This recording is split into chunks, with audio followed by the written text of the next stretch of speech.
আমার হাওয়া সান্দুরবাব যাইবেন তো নামাজ পড়তে হইলে নবীকে সম্মান করতে হবে।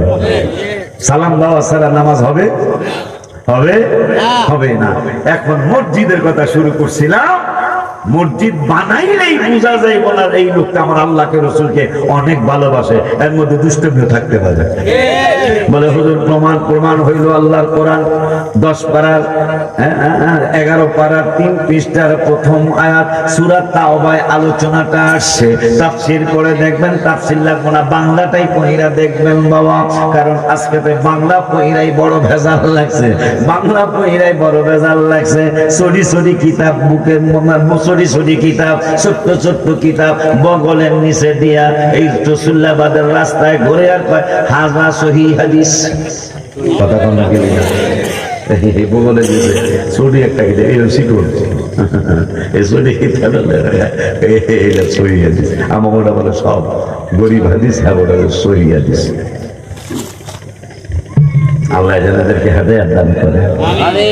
মুসলমান আমার বাংলাদেশ নিয়ে যেমন ষড়যন্ত্র চলছে, ইসলাম নিয়ে এর চেয়ে আরো বেশি ষড়যন্ত্র চলছে।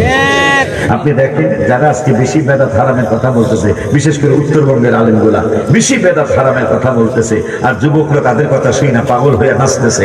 আপনারা দেখেন তারা কিন্তু ইসরায়েলের সৈন্যদের বিপক্ষে কোনো কথা বলছে কিনা আমি দেখি নাই, কিন্তু হামাসের বিরুদ্ধে কথা বলছে এটা পাইছে।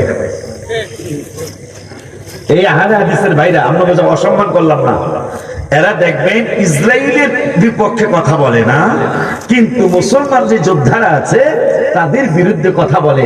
অনেকগুলা বক্তৃতা তাদের পাবেন যে তারা ইসরায়েলে হামলা করা ঠিক হয় নাই। তাইলে ইসরায়েলে যদি হামলা করা ঠিক না হয়ে থাকে মুসলমানদের, তাইলে ইসরায়েল মুসলমানদের হামলা করছে এটা বিপরীত কথা আসে না? তাইলে তাদের যেমন ঠিক আছে। যেমন এক হুজুর গত বছর আগের বছর মহরমের আলোচনা করতে যায় আর কইছে এজিদ বড় ভালো মানুষ আছিল। নাউজুবিল্লাহ, আসতে পেলেন এজিদ বড়, এজিদ অনেক ইবাদতকারী ছিল, আবার এই হুজুর পিরালিও করে। এজিদ বড় তাহাজ্জুদ গুজার, কোরআন তেলাওয়াত করত গো। আচ্ছা ওই হুজুর কি বিচার বোঝে কিনা? বাজানের চেহারা সুরতে বাজার একজন ছোটখাটো বিচারক হইতে পারে, চেয়ারম্যান মহোদয়, তাহলে তার কোনো কথাই নেই। অনেকগুলো বিচার উনি করে। বাজার যদি আমি আর মাওলানা জাহাঙ্গীর ঝগড়া লাগে, আর আমার চেয়ারম্যান মহোদয় যদি বিচারের রায় দেয় যে আশিকি সাহেব আর মাওলানা জাহাঙ্গীর যে ঝগড়া লাগছে, এই ঝগড়ার ব্যাপারে মাওলানা জাহাঙ্গীরের কোনো দোষ নাই, আমার কথা আর কিছু বলা লাগবে যে ওনার দোষ আছে না নাই, এটা কি বলার দরকার আছে? আর যখন বলা হবে এই দুইজনের ঝগড়ায় মাওলানা জাহাঙ্গীরের কোনো দোষ নাই, আমি অটোমেটিক দোষী। যখন বলা হবে এজিদ বড় ভালো মানুষ ছিল, এজিদ বড় কোরআন তেলাওয়াতকারী ছিল, তাহাজ্জুদকারী ছিল, তখন অটোমেটিক ইমাম হাসান হোসেন দোষী হয়ে যায়। আপনার কথা ঠিক বলছি কিনা? তুমি কেমন ফিল হয়েছো? তুমি ইমাম হাসান হোসেনের প্রশংসা করতে পারতেছো না, তুমি ইয়াজিদের প্রশংসা করতে পারতেছো। এটা মানিটা কি? মানিটা হলো এই, আপনি আগামীকাল সকালবেলা আমার কথাটা পরীক্ষা করবেন। পান্তাভাত চিনেন? পান্তাভাত আর শুকনো মরিচ আর এই পেঁয়াজ, মজা কিন্তু অনেক। ছোটকালে ওই গরম ভাত ট্রান্সফার কয়টা মায়, বেশিরভাগ মাই তো রাত্রে আর সকালের না একসাথে রান্না। মনে আছে কিনা? আমার মনে আছে, আমি পান্তাভাত খেয়ে স্কুলে গেছি অনেকদিন। গরম ভাত রান্নার কোনো সুযোগ হইয়াছিল না, কারণ লাকড়ির সংখ্যা কম ছিল, এই গ্যাসের চুলা ছিল না, কারেন্টের চুলা ছিল না, হারিকেন জ্বালাইয়া পড়ছে। হারিকেনও যারা ভালো ফ্যামিলি হ্যাঁ হারিকেন আছিল, ছাতি বাবা কইতে পারবেন, আমার বয়স হয়েছে এরা কইতে পারবেন। ছাতি তো ছিল, একটা ছাতির দাম ছিল 10টা, তাও কিন্তু সবাই কিনতে নেই বাজার। যেই ভালো ফ্যামিলি তিনি ছাতি ব্যবহার করছেন। এই যে আজকে টর্চ লাইট, চার্জ লাইট, এই লাইট, এই লাইট, কত লাইট, অথচ এভারেডি এই লাইটটা বাবা দেখছেন নি? এভারেডি লাইটটা যিনি ধনী মানুষ তারা এভারেডি লাইট ব্যবহার করছে। আর এখন এই যে দেখলাম কোন বেড়ায় জানে আমার ধনী আলো দেখলাম 5 ব্যাটারি, এটা মনে হয় লাইট মারলে বালসারা পুরো কাছাকাছি যায় না। কথা কন না কা মনে হয় বাড়ি আলা যে দাওয়াত ছেলে কি লাগে জানি। এটা চেহারা সুরে ফেলে, যেহেতু সবচেয়ে বেশি আদর হই আমাদের দেখাইছে, একবারে ধরছে, আমি যেন বললো যেন ওর লইয়া পড়ি।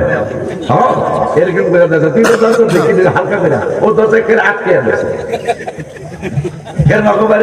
আমি যদি পড়ে যাই মাহফিল করতাম না, লস আমার সবার বেশি নেবো না। কিছু মানুষ আপনারা আসছেন, ভালো লাগতেছে, অনেক লোক আছে এগুলা। দেখেন মাহফিল হচ্ছে, আল্লাহ এবং রাসূলের কথা আলোচনা হইতেছে। এখন দুইটা গ্রুপ হয়ে গেছে আমাদের এখানে। কয় গ্রুপ? আবার জোরে কোন? এক গ্রুপ ডাক দিতেছে দোকানে আসো। এক বছর পর আবার দোকান বসছে, গ্রামের নাম মোল্লায়। কি মোল্লা? মোল্লায় দোকান বসছে, চায়ের দোকান, ঝালমুড়ির দোকান, চানাচুরের দোকান। এখানে আসো। এখন হাদিস শরীফে কি আসছে? হাদিস শরীফে আসছে পৃথিবীর সবচেয়ে নিকৃষ্ট জায়গা হলো দোকান পাটার হাট বাজার, পৃথিবীর শ্রেষ্ঠ জায়গা হলো মসজিদ। এই মসজিদ কেন শ্রেষ্ঠ? এই মসজিদের ভিতরে কোরআন তেলাওয়াত হয়, মসজিদের ভিতরে নামাজে সূরা ফাতিহা হয়, মসজিদের ভিতরে সূরা ফাতিহার পরে কোরআনের অন্যান্য আয়াত তেলাওয়াত করা হয়। যার কারণে নবীজি বললেন, ওরে দুনিয়ার মানুষ, পৃথিবীর মধ্যে সর্বশ্রেষ্ঠ জায়গা হলো মসজিদ, আর সর্বনিকৃষ্ট জায়গা হলো দোকানপাট হাট বাজার। এখন শয়তান ডাকতেছে দোকানে, আর রহমতের ফেরেশতারা ডাকতেছে তোমারে আমারে কোরআনের মাহফিলে। তোমার বিবেকের উপর ছেড়ে দেওয়া হলো, তুমি দোকানেও যাইতে পারো, তোমার কেউ বাধা দিবে না, আবার তুমি মাহফিলও বসতে পারো, তোমার কেউ বাধা দিবে না। তোমার উপর ছেড়ে দিলাম, তুমি যেইটা ইচ্ছা সেইটা গ্রহণ করতে পারো। কিন্তু তোমাদের ব্যাপারে কোরআনুল কারীমে তোমরা যে মাহফিলে আসবা, তোমরা যে মজলিসে আসবা, এই জন্য কোরআনুল কারীমে 28 পারা 2 পৃষ্ঠার লাস্টের আয়াতে রব্বুল আলামিন ওয়াজ করলেন, ইয়া আইয়ুহাল্লাযীনা আমানু ইযা কিলা লাকুম তাফাসসাহু ফিল মাজালিসি ফাফসাহু ইয়াফসাহিল্লাহু লাকুম। আল্লাহ বলতেছেন, ঈমানদারেরা, তোমাদের মজলিসে তোমাদের ভাইরা যখন ওয়াজ শুনতে আসে, কোরআন শুনতে আসে, হাদিস শুনতে আসে, আল্লাহ প্রেমের, রাসূল প্রেমের কথা শুনতে আসে, তখন ইয়া আইয়ুহাল্লাযীনা আমানু ইযা কিলা লাকুম তাফাসসাহু ফিল মাজালিস।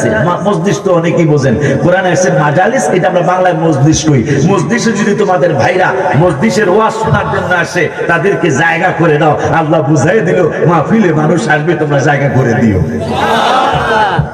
দেখছেন